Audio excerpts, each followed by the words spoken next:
Sana pagkatapos ng pagtitibo na ito, na makita rin pa talaga yung kalakasan at hindi mga kakayanan. Mabuhay kayo, mga katutibong kababaihan, at sana masagot ng maayos yung kababaihan ba? Talagang may say.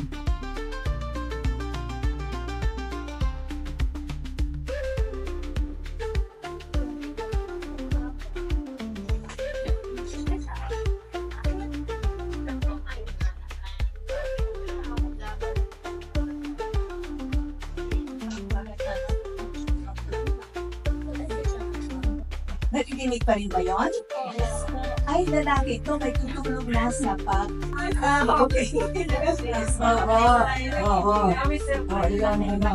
So, yun daw, parang kaagad na iniisip tayo, dapat ganito siya lumaki. Kasi nanganak siya na may ganitong klaseng are. At yung ganong pag-iisip, yun ang tinatawag natin na gender.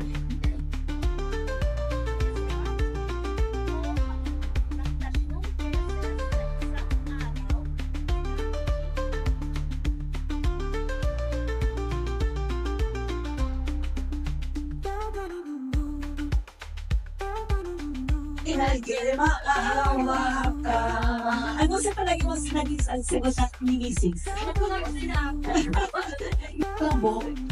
Tatlong buwan, minomonitor na yan sa train hilot.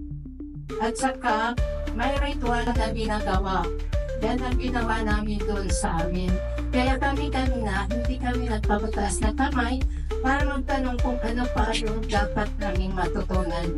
Kasi yung LGU namin na doktora,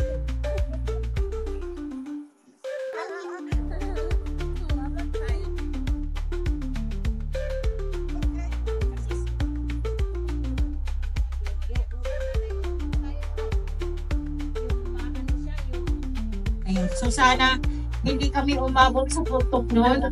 Kasi sabi na rin Gina,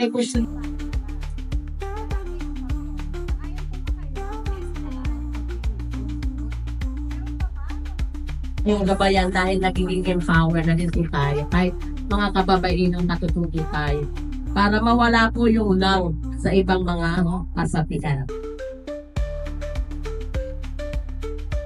mga NGOs at alam ko na sila ay handang tumulong sa atin upang mas patatagin natin yung nila or natin ang mga kababaihan at saka na ilang tribo po. Kasi sabi nga natin, in unity, there is strength.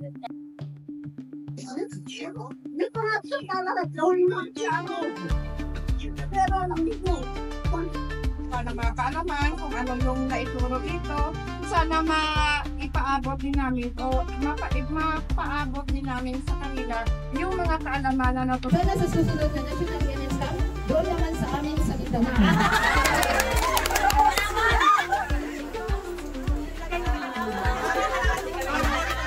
Maraming salamat sa ating lahat.